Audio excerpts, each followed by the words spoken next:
lagi dengan saya Ruben Amo di Hotelier Channel. Pada kesempatan ini saya ingin memberikan satu gambaran terhadap berapa nilai investasi yang dibutuhkan di dalam perencanaan pembangunan satu hotel. Poin pertama yang perlu mendapat perhatian adalah satu, harus menentukan terlebih dahulu lokasi. Lokasi ini mempunyai peranan yang sangat vital di dalam menganalisa kebutuhan terhadap supply dan demand kebutuhan daripada hotel itu sendiri. Di dalam hal ini perlu dilakukan satu pengkajian yang detail sehingga investasi yang akan dilakukan ini benar-benar memberikan satu potensi bisnis yang baik ke depan. Poin kedua yang perlu diperhatikan di sini adalah jenis hotel. Dengan memiliki lahan yang ada, apakah cukup kalau kita membuat sebagai hotel bisnis atau saya akan membangun menjadi hotel resort? Semakin kecil satu lahan, maka akan tidak efektif kalau kita membangun dalam satu bentuk seperti resort. Untuk membangun satu resort, kita membutuhkan satu lahan yang relatif cukup besar. Anggaplah kita membutuhkan lahan 1 atau 2 hektar. Nah, ini adalah lahan yang cukup ideal untuk melakukan satu pembangunan dalam bentuk skala resort. Poin ketiga adalah biaya konstruksi. Di dalam biaya konstruksi ini, saya klasifikasikan di dalam 4 kategori. Yang pertama adalah klasifikasi bintang 2, klasifikasi bintang 3, klasifikasi bintang 4, dan klasifikasi bintang 5. Semakin besar satu bintang, maka nilai investasi semakin tinggi dan biaya pengembalian modal semakin panjang.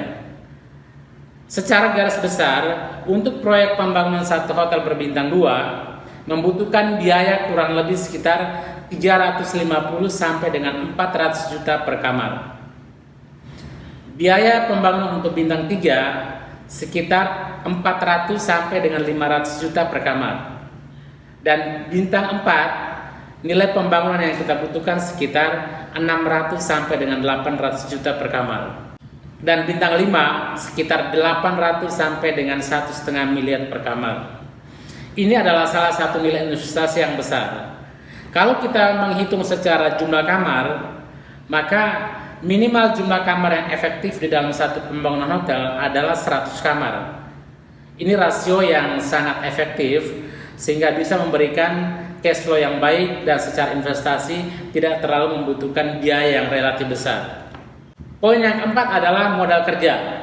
Modal kerja ini bisa bersumber dari modal sendiri atau kerjasama dengan pihak ketiga.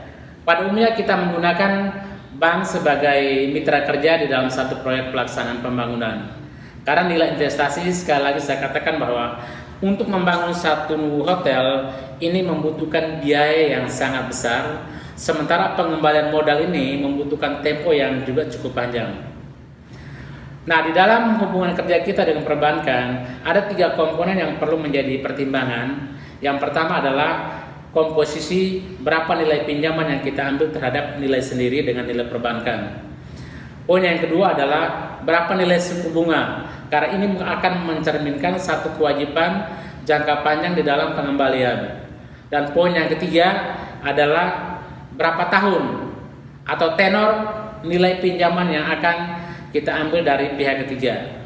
Semua ini adalah satu pakem yang sering atau yang kita dapatkan, kita temukan di dalam satu perencanaan kegiatan pembangunan hotel.